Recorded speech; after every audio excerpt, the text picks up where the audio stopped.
Welcome to the Couples Expert Podcast with Stuart Fensterheim, LCSW, your source for the latest tips and practical down-to-earth advice on creating emotionally connected, thriving relationships. Now, here's Stuart. Hi there, and welcome to the Couples Expert Podcast. This is Stuart Fensterheim, the Couples Expert. I have with me today Jim Thomas. Jim was on my show, and he and I were just talking about time flies when you're having fun. And I have more fun doing these podcasts than anything. And I get to meet some incredible people like Jim. And Jim and I were talking the other day, and we said, we really have to do this again. And what we wanted to do is really spice it up a little bit and maybe talk a little bit about sexuality, how the impact of sexual issues impact a connection in a relationship, and more importantly, the changes that occur for folks through the timeline. So, Jim, I want to just really thank you for coming back on and welcome to the show.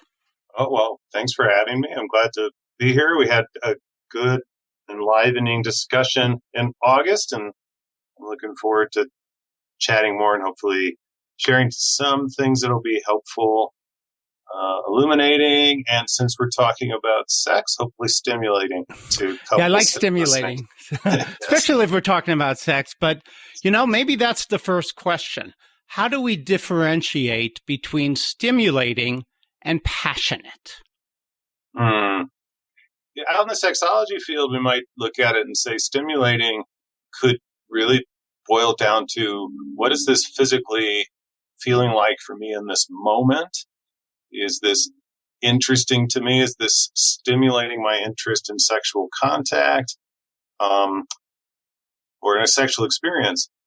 Passion starts to imply another person being involved because I can have a very stimulating sex life on my own. And unfortunately, this is a problem we'll probably come back to at some point, which is the problem of pornography, internet pornography now. And, right. Men to a greater extent, but men and women, gay and straight, that are going towards the internet and pornography because I can have a stimulating experience and it's not as complicated and you don't have needs. There's not this other person on the other side. The problem with that is it lacks passion because passion involves two people. And I love that you asked that question. I'm thinking of some recent couples where this has come up that perhaps you could think of sexual intimacy as this place where we get to mix emotional intimacy, a spiritual connection between two people if they experience life that way, with this sexual touch and play and exploration. And it's a magic place for people. And you can create a passion between two people that involves stimulation.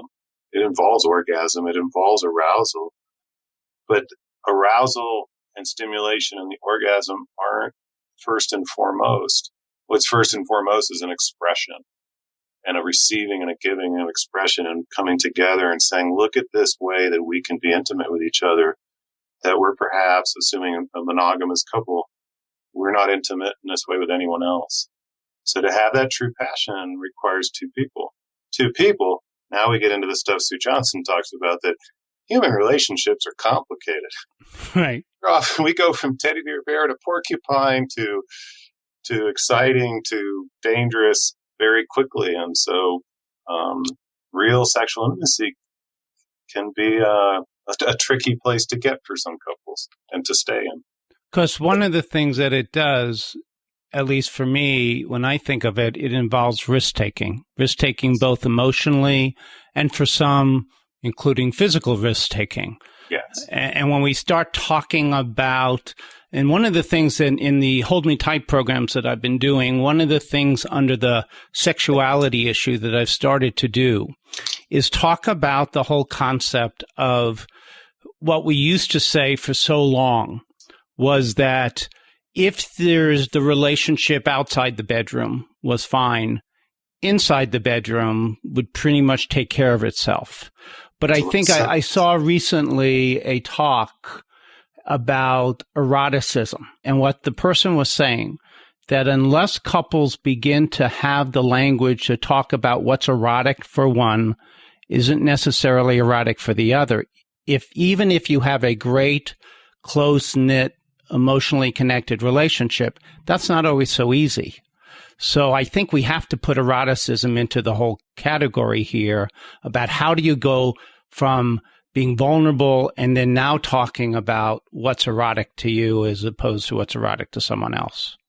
Well, yeah, it can be a very vulnerable thing to share with another person, my partner, early in our relationship. Since most couples now are sexual with each other before, say, marriage. Sometimes after they say hello. Yeah, after they say hello, right? Yes. I mean, it's true. More freedom to everyone, and these are good. I think shaming people for sex and their sexuality and sexual expression is not helpful. And I'm a sex positive person, meaning I share, like, with the American Association of Sexuality Educators and Counselors and Therapists, that if my sexual expression isn't harming, another person, a child, an animal, or something, let's try to de-shame and demystify the facts. So for any couple listening, if you have a particular fantasy, for example, I have a fantasy I'd like to share with my partner. Doesn't mean I want to act out that fantasy, like out in the real world. But maybe with my partner, I've always had a fantasy of, I'd like you to pick me up at a bar. This is a fairly innocent one to talk about. We'll keep it PG-13, right? I'd like to arrive at the bar 10 minutes before you, and then you come in, and I want you to come on to me like I'm a stranger. We're going to go up to the hotel and do it like we were strangers. Maybe I'm very confident in myself in this way. I feel safe with you, and I present it to you. And even if you say, oh my God, I'd never do that, I'm okay. But for a lot of people, that would be a very vulnerable thing to share. If my partner laughs at me, if my partner says, what does that mean? Does that mean you secretly want strangers to pick you up? All of a sudden, we're going into a landmine of, what does my fantasy trigger in you? Does it trigger excitement and arousal, and I want to come close to you and play? Or does it trigger some sort of, oh, that's weird for me, or I'm threatened by? And I think I see a lot of talk about eroticism, and I think I would stand close to where Sue Johnson, the author of Love, Sense, and Hold Me Tight, stands on this, which is, I think sometimes, unfortunately, the solution of a lot of people giving TED Talks and things is what you need is to start with eroticism and come at each other. And that's how you're going to create a more juicy, vibrant relationship. And I think it's more of a both and, that as we become closer, we share more experiences, and I feel safer with you, I start to feel safer to share something about eroticism for me, or about what I never want to do. I never want to have anal sex with you. You can wish for that the rest of our life together. You're not putting that thing there. That's just the way it is. It hurts. Yeah, it hurts, and I don't like it, and it doesn't. Boundaries are hard too, to be able to say, my body doesn't like this. I don't want to go there. But I think if the way I look at it, it's a bit like an intimate couple can say things to each other like, lately I've been feeling lonely, and I wish you would come closer to me. I don't want to feel lonely. I've been scared lately in our relationship about this pattern we're stuck in, and I've been worried lately that you're going to reject me. Please come reassure me. A very similar pattern of opening up, expressing, and sharing around sex. And when we anchor that simply to eroticism, and this notion out there that some people, I say Esther Perel's a leader of this, maybe David Schnarch, it's really in talking about our erotic differences and bringing novelty into the relationship that all the passion exists. And I think that's just a part of it for most couples.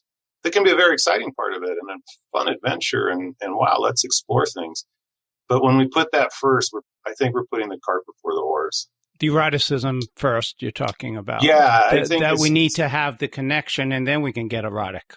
And it's a little bit of, and I would put both in, as we get connection, we can up the ante on, I can be a little more vulnerable. I've always wanted someone to say this to me while I'm having sex. I want you to say that I have the best shoulders on the planet. And would you please tell me I have great shoulders, Right. The other piece of it to me is, and I say this all the time to my couples, which is that your sexuality is just an extension of your playfulness. And when I think about, like, when I was little, we didn't have the internet and all those things. We used to play tag. And then we would play tag, and we'd play tag a little bit. And then as we got to know each other, we'd play different kinds of tag. We'd then freeze tag, and then we might then go to cops and robbers, and then we might go to this, we might go to that. We upped the ante as we got comfortable with it. It's really the same thing sexually. I think so. And the connection just allows you to just be more spontaneous. Yeah, I want to say one more thing about that. I think when we put eroticism first, we're missing eroticism. I mean, in terms of novelty, it's a scary thing for me to share with you that maybe I'd like to do a different position. I'd like to role play. I'd like to, whatever that is. I'd like to use a sex toy. I'd like you to. I think sometimes the more basic things that are vulnerable are just letting a partner know that this sort of touch at this time and you're being too rough here, or I wish you would put some lotion on your hands, and clip your nails. And I don't really like whiskers, your whiskers when you go down on me. And these kinds of things are really so vulnerable to share. And it's almost easier to pop up into let's, read 50 just tie Shades each other up or do something. Practice tying each other. In a way, I don't want to dismiss that, but I think the deepest eroticism that's available for couples and the deepest passion that's available for couples is the heartfelt expression of the importance of this emotional bond I have with you while I'm opening up and you're opening up. And we are rubbing our bodies together. We are touching each other. We are kissing each other. We are gazing at each other. One of the most erotic things possible is to have your partner holding you and saying, my God, I need you. My God, I've missed this. And sex gives us an embodiment of that, a way of it's some of the best scenes in novels and movies is we haven't seen each other and and they embrace and God, I've missed you. You were at the war, you were away from me. You couldn't do this. That's the deeper eroticism I see couples getting when I do good emotionally focused couples therapy. They get into bonding events and they take it that step deeper to we're now learning to have intimacy while being intimate. So we think of intimate in the old sexual, we're intimacy. When you mix those two together, that's a rich elixir. Now add some eroticism to it, and your friends are going to want to know what's happening. That's right. You've lost 10 years. There's a skip to your step. What is it? So that's. And what that reminds me of also, the expression of I can't get enough of you.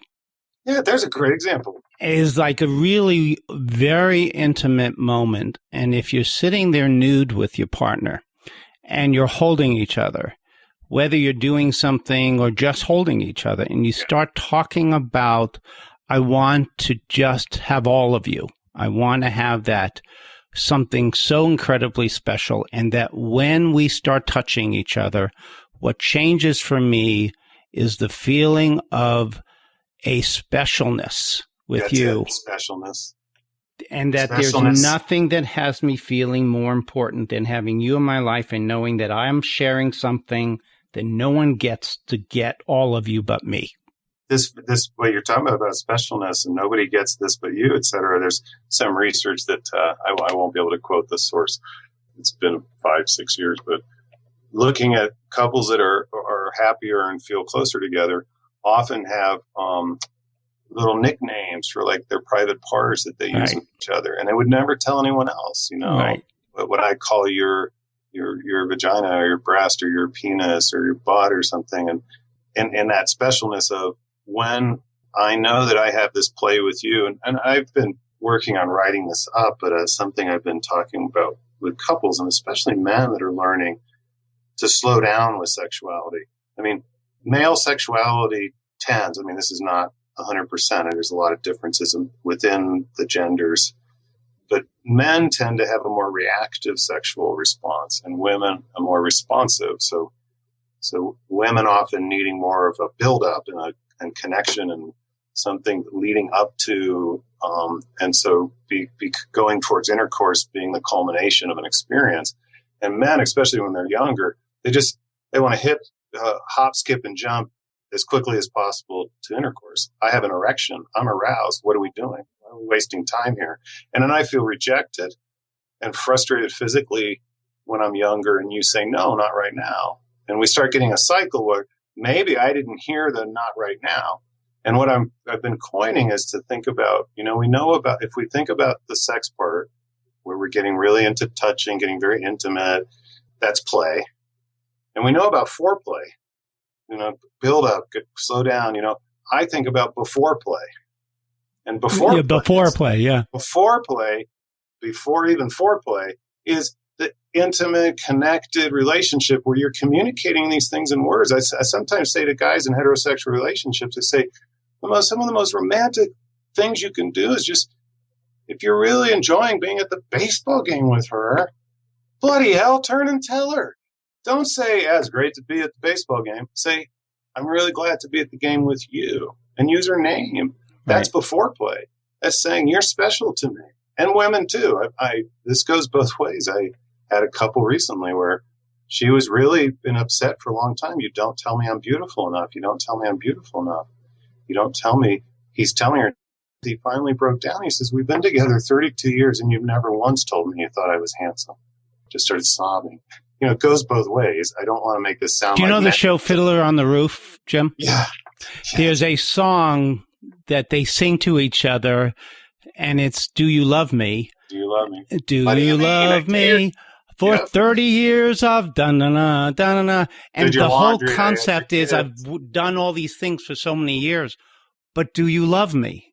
Unless I hear it, unless I really know it overtly, it makes a difference. Yeah, I tell you another example of this, just while we're on this and thinking about it, is I think too, for men and women, but especially if you're the person in the relationship who really feels and longs for that deeper emotional connection, or you're the person who, let's go the other side. I don't tend to be as emotionally open and stuff. I just like having fun. I like spending time together. And for me, sex is an easy route to intimacy. We get to touch and be together, and it's exciting and comforting at the same time. Sometimes, so for simplicity, I'll just say it's a heterosexual relationship and the guy is in that position. Sex for me is, it's socially acceptable for me to want you that way. It's socially acceptable for me to tell you you're good looking, et cetera, to say I want to do it with you. I don't know how to emotionally open up to you. But maybe, in therapy, Jim asks or Stuart asks, and I say, well, yes, it's very intimate. I feel so close to her. Right. And these guys will be puzzled by, as they do a good therapy or they read Hold Me Tight or go to one of your workshops, they've been hearing for maybe 20 years, don't tell me I have a nice butt. Don't tell me how pretty I am and all that, because you just want sex. They get bonded. They get more secure. And then one day they look at her and they go, I got to tell you, honey, I know you don't like it, but you got the nicest ass. And she's like, I love it. I haven't been waiting years for you to tell me that. I don't get it. And I said, well, it's way different for me to tell you something about your physical appearance when I know you love all of me. Right. I can take that in a different way that's very stimulating, erotic, passionate, and intimate at the same time. Versus if I'm not sure, all you want, dude, is to F, to screw, to do it, to get your rocks off, so you can relax and fall asleep. And tomorrow you're going to get up and forget it ever happened and be, and not help me with the kids and run off to golf. And now you tell me I have a nice ass. That's a different meaning. Right. I know I'm special to you.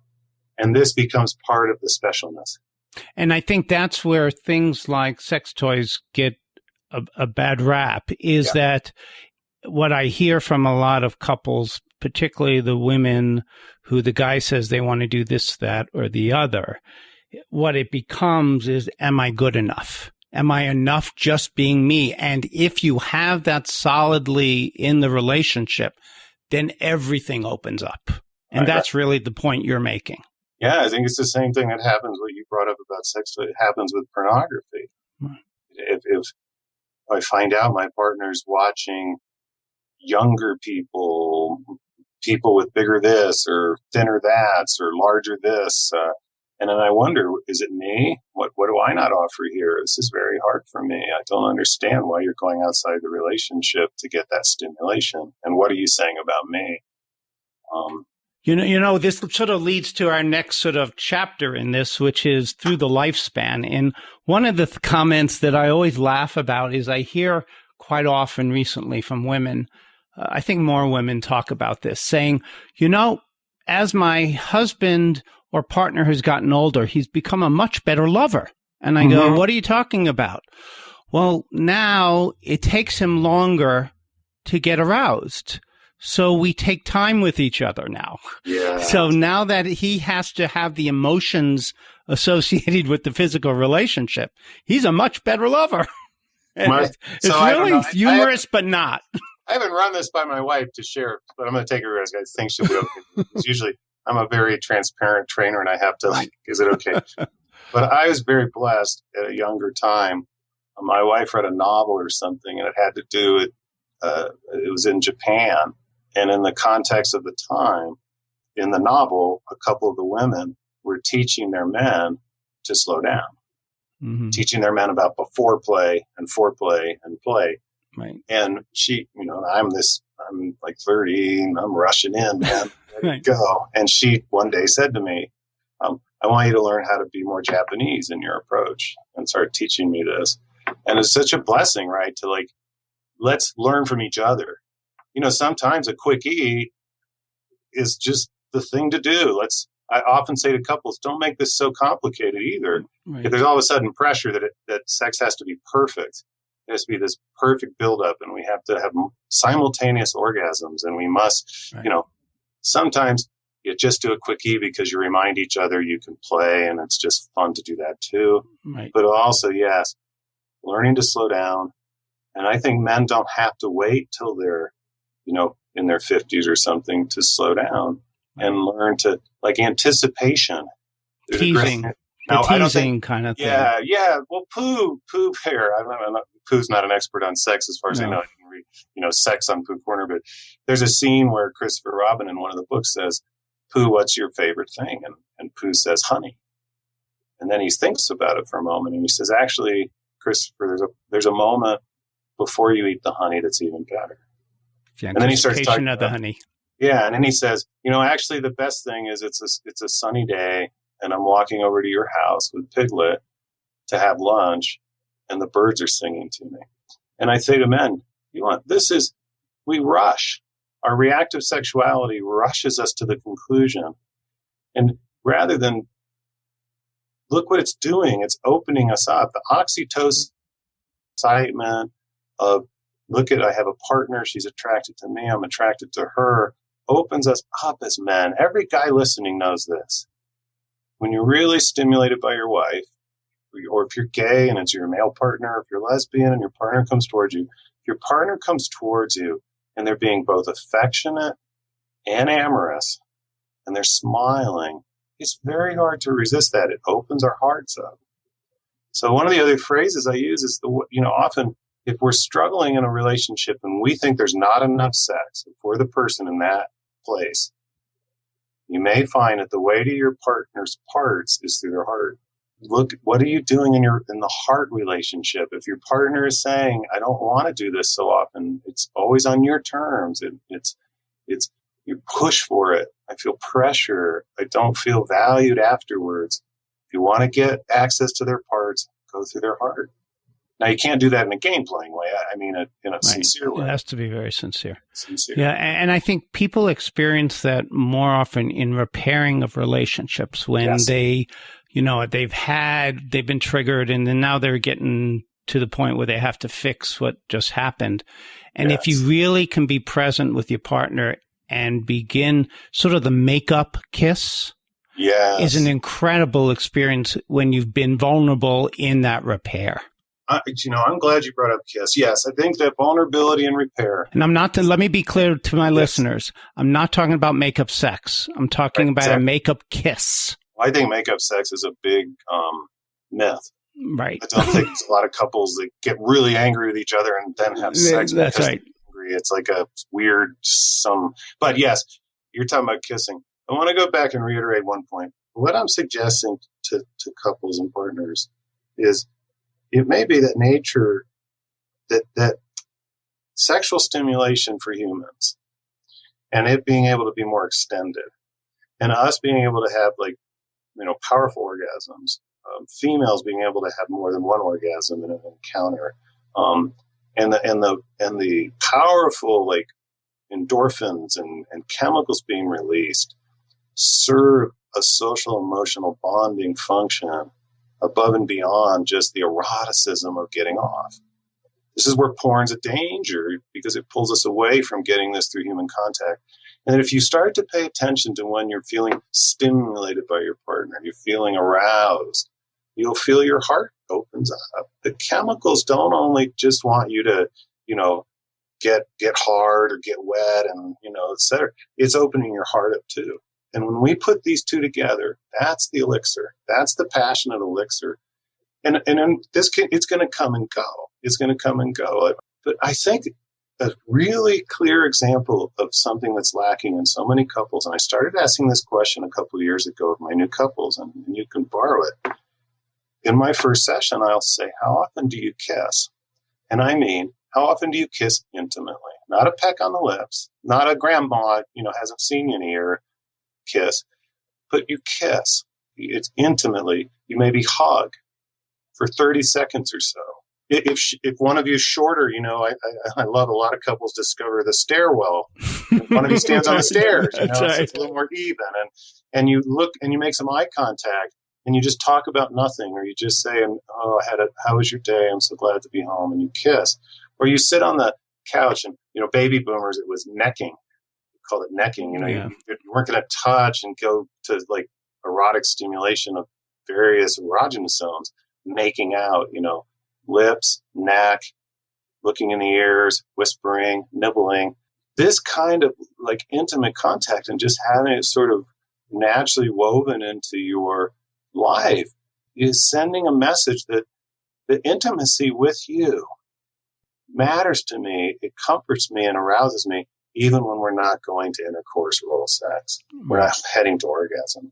And, that's a lot of people and scientists, sexologists, writers will say that kind of kissing may be more intimate than an intercourse. I think I read a research study a while back that talked about the chemicals that get released in that kind of situation are different kind of chemicals than any other time. Yeah. Sort of like with tears, there's a different release because it's an intimate. There's the intimacy that happens. And I had a couple recently that was recovering from an affair, and what really got him was, he said, "Okay, but did you kiss the way we kiss?" Mm-hmm. When she said yes, we started to do that towards the end, and he was like, "Oh my God, oh wow, that was the pain. That was the pain. Like at least I had that with you." Right. And so I'm a big proponent of learning to kiss, and you have to give feedback to each other. Kissing is a very reciprocal activity. There's a lot of exchange of information, and you can, and the variety in your kissing life can be very rich. And like, this is a great foreplay, fuzzy boundary. It's like, I'm just saying to you as I come home from work or we get up in the morning or something, I have an intimate bond with you. I want to exchange these chemicals. I want to have this with you. I want to make eye contact. Gazing is another one that's missing. So many of my couples are like, when's the last time you just gazed at each other at dinner or something? We don't. We stare. Looked across the room and had a special moment just eye to eye, and no one else knew it. Yeah, you're at the Italian or Mexican restaurant, and we're gazing at each other for a moment, and I just listening to you talk as I look, the Arab culture saying that the eyes are the window to the soul. I had a friend who's traveled a lot in the Middle East, and he said, when you go there, these are old cultures, and he said, people will look at you once you become their friend and you haven't seen them for a few days. They look into your eyes. Like you were saying earlier, windows to the soul. Yeah, we look at eyes. Right. He said, try gazing into your partner's eyes. There's an intimacy there that can be very vulnerable and make people, Right. But when we cut off kissing, we cut off gazing, we cut off, you talked about cuddling a little bit, just laying in bed. We cut off making out. We cut out holding hands as we're walking. We cut out a little secret code for when we want to leave the party. I say to you, hey, did you let the dogs out? If I want to go, you want to go too, you say, no, I forgot. If I want to stay, I say, no, I did let him out. When we lose these intimacies that lead towards this special play, then the play itself starts to take on too much energy. If we're not doing it, and then pressure, and roles start to get entrenched, and I start to have a role in this. I'm the one who always asks. You're the one who always says no, and I feel rejected. You feel abandoned. And then our sex life becomes just like any other negative spiral that couples get caught up in. It's another cycle. Yeah, maybe bring back some of these things to listeners. Right. When is the last time you held hands, right? When you were walking in the mall. Right. Right. And I think what this brings up to me is what we were talking a moment ago about the lifespan. And if you're in a relationship with someone where you have older children who are about to leave the nest, sort of the whole empty nester, and you haven't had any of those kinds of experiences that you and I were just talking about, the emptiness that then comes when all of your emotional energy has been with the children, and now you're really alone, and all you've got is your partner who you don't even have any concept about their emotional life. How do you now have a good sex life with that? Right. Well, the wonderful opportunity, and so I want to say to people that are facing emptiness, statistically, by far, people end up happier 6 months or so after they realize they're empty nesters. There is a grief process that often happens, really miss the kids, the last kid's gone. But the reality is it's having kids in the home is tiring and tough, and you have to make a lot of choices for your kids. Maybe you wouldn't be going to soccer practice again. If your kid wasn't in soccer and it wasn't your turn to carpool, you might take a walk with your partner. You might go see a play. You might go work out together. You might kiss. You might sit on the couch and talk about how great. Work on kissing. Yeah, practice kissing. We're not really kissing, honey. We're only practicing. We're only practicing. That's right. So one of the things I say to couples that are before the empty nest is when you're especially the cue I take is when your last kid gets to about 9th grade, 10th grade, and you're not already doing this, start taking advantage of every opportunity where nobody happens to be home in today's sleepover world. There's no kids home. Say, wow, what do you want to do? And treat it like you're getting to play hooky from school. Or you're getting to go to the baseball game for the business person's Wednesday afternoon game. And you'd say, what can we do that we don't do because kids are around? And let's go do it. And don't take a weekend away from the kids to catch up on all your chores. Do your chores when your kids are around, make them help. Right. So start acting as if you're in an empty nest 3-4 years before it's empty. This is one of the best things you can do. And I think the other piece that goes with that is you also ask yourself a question, which is what I start telling people right around that same time. So your child's about to leave. What's the experience going to be like for you when it's just the two of you? And if it's not something other than missing your child that you're excited about, you need to start talking about that now. That's right. And begin to do some of the things that you were talking earlier about playfulness and heart to body and really going through the emotion. Yeah, and I think in that experience. If in that conversation what starts to come up is things like one or both of you say things like, well, I'm not responsible for your happiness. You're in trouble. That's big trouble. There's big trouble. Or, well, just because the kids leave doesn't mean I want to change my lifestyle. I still like golfing on the weekends. And I still like, if what happens is it starts to solidify and rigidify a distance that you already feel with your partner, then, go to a hold me tight weekend with Stuart or go, see a good EFT, emotionally focused couples therapist, read Love Sense by Sue Johnson, because I think what Stuart and I have in common is we want to say to you, if you've been with your partner and you were attracted to them and you bonded with them and you've raised kids with them, you were meant to emotionally depend on each other. And Interdependency. Yes. And the illusion is out there in psychology. So Stuart just said interdependence. There's an illusion, a myth, that humans go from dependent to independent to interdependent. We do not. The science indicates we go from dependent to dependent to dependent to dependent to death. And we just have a choice. The choice we have is, are we in an effective dependence with our partner, a dependence where we can rely on each other. We take turns being the wiser, stronger one. We take turns. So we go back to sexuality. We take turns in that. When I look back at my sexual experiences with my wife, we took turns being the initiator. We took turns being the one bringing something like an erotic idea into the relationship.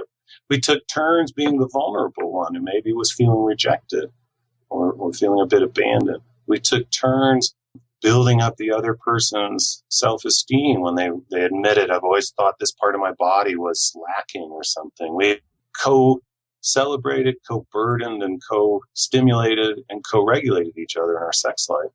And I think the empty nest brings people into this weird place when we live in an individualistic culture that says independence, autonomy. By now you should have arrived. And with the empty nest, I'm going to go enjoy the bridge club and my volunteer work and take on a second job. And you're going to golf more and get on a board because we're independent now, is pushing against what's really happening in our hearts as the kids start their own lives. The question of, are you there for me? Are you emotionally accessible and responsive to me and engaged? Or do you accept me and respect me and still enjoy me? Are actually inside pressing questions. And if you don't have a language of closeness, then you need Stuart. Go to Hold Me Tight weekend with him. Read Love Sense. I do intensives. Come here. I'll help you with the empty nest thing. I do 2-day intensive with couples. They fly from all over the country and Canada. We just do something. Do something. Don't just sit there and have this roundabout conversation where you're feeling more and more distant and you're putting it off till tomorrow. That's what I think you're saying. Ask the question now. Don't put it off till tomorrow. And also the recognition that, we hope our children will come back and visit and do those things. But if you define your life, your love about what they do, they're independent. A lot of times will do something you don't want them to do. Now you have less good. Yes. Right. And you begin to see your world as dismal. And for me, the exciting thing at, 40, 50 years old when kids leave and with today's day and age, your lifespan goes lots and lots of years. Yeah. There's no reason you can't have the best love life that you've ever had in your entire life now. Well, we do the developmental thing too. I think you were talking about, so men, to do that and to recognize bodies changing things, and females going to go through perimenopause and menopause. And I highly recommend that women, if you're a younger woman in a lesbian relationship, or just women in general learning about menopause, men learning about menopause. Don't expect your wife to teach you about it. There's a lot of books you can go read about menopause. And to understand that their sexuality is going to change, it doesn't mean it goes away. But things change. Your wife at 60, maybe 65, can't maybe do it as hard when you're having intercourse. Or as often. But she may want it just as much. If you're responsive, you can find another eroticism, in that experience. And women realizing that it's now look, the erectile dysfunction mythology of the Viagra and Cialis companies, where they want to make it sound like there's this whole army of men that routinely cannot get an erection. I mean, they created a disease to sell a pill. And there are men listening, there are men out there who truly do experience problems that may be organic. You need to go rule out things like high blood pressure, circulatory problems, etc. But the vast majority, I think most of my sexology colleagues would agree, of what we would call erectile dysfunction is a combination of one, I am getting older, and my sexuality isn't as reactive as it was. When I was 20, I remember walking around Ohio State sometimes and being like, I gotta stop, man.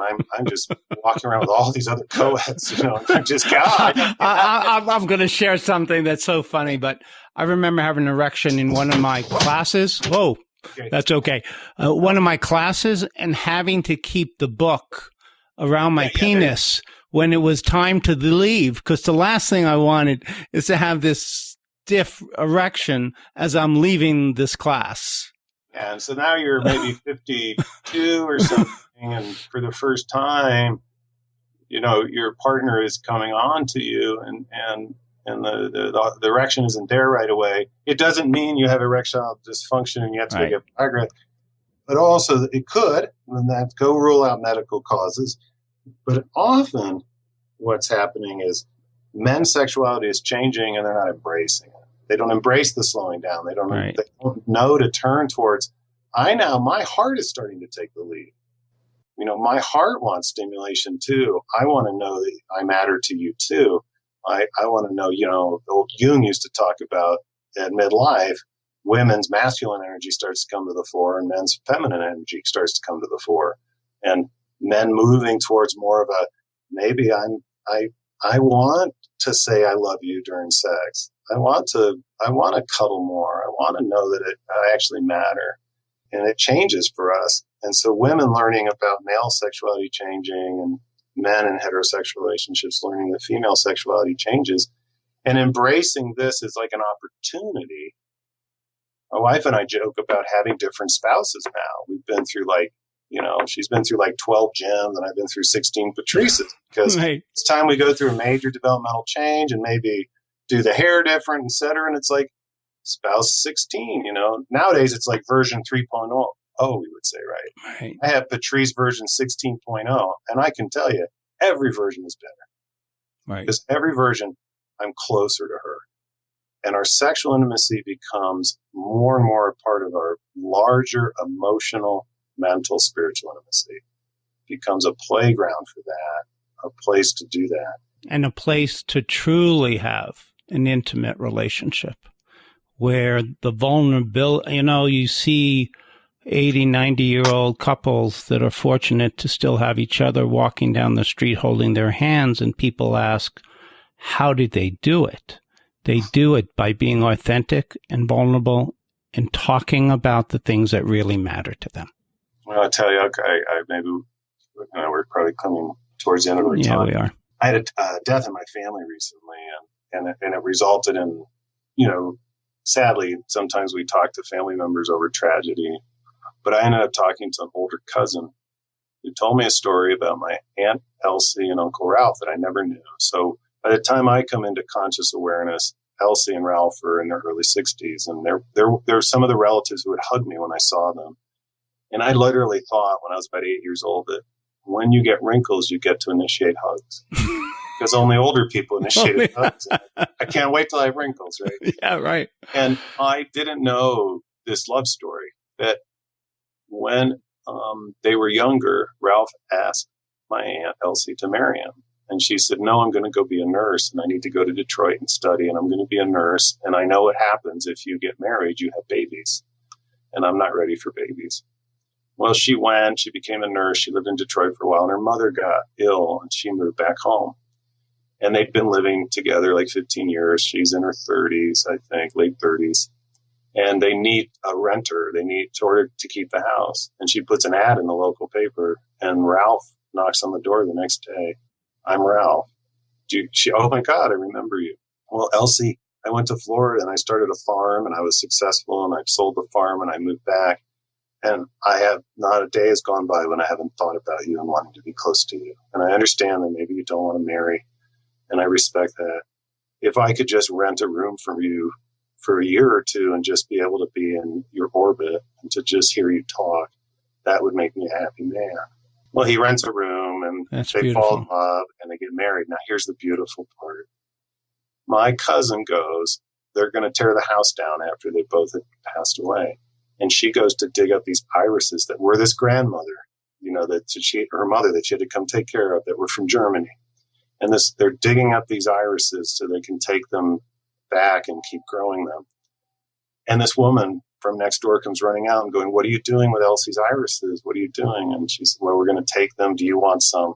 And she goes, "I have to tell you a story. It's embarrassing, and don't report me to the police. But if you can see, our kitchen's backed up to each other. And sometimes at night, around 9 o'clock or so, we would hear loud big band music playing.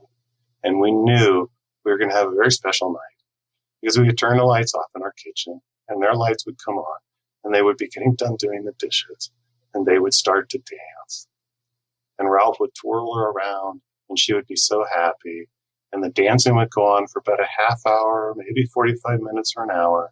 And then the lights would turn down. They'd turn off the music.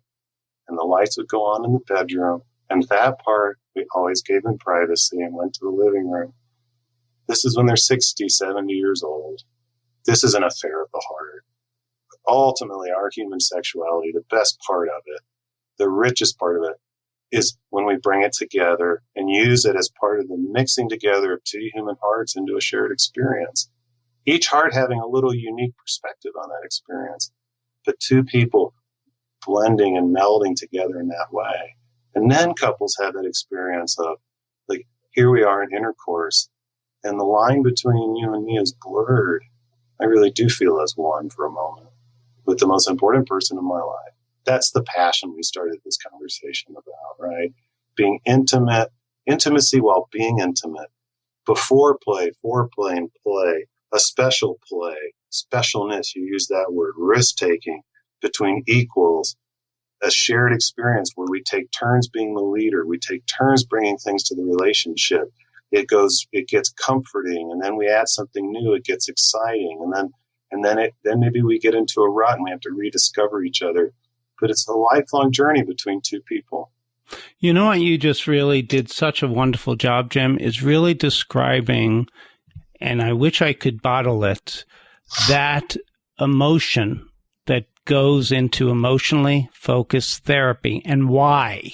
Yeah. If people could just understand this, that what we have to offer them is love, true love. Yes, love, yeah. And I mean, it's not complicated. It's not easy, but it's not complicated. And if you let someone in, that's the experience you can have. Yes. Well, and loving in the sense of the great scene in the movie Marvin's Room, Diane Keaton and Meryl Streep, and Diane Keaton is a sister, and Meryl Streep's a sister, and Meryl Streep's the bad seed who went to the big city, called back by Diane Keaton's character. And there's this scene where she realizes that her sister's dying, and they're talking about love. And Diane Keaton says, "I've had so much love in my life." And her sister says, "You're right, you have. Mama loved you, and Daddy loved you. My crazy son even loves you, and our aunt loves you, and I love you." And she says, "Oh no, sweetie, I've had a lot of love in my life. I love Mama, and I love Daddy, and I love our crazy aunt and your son, and I love you."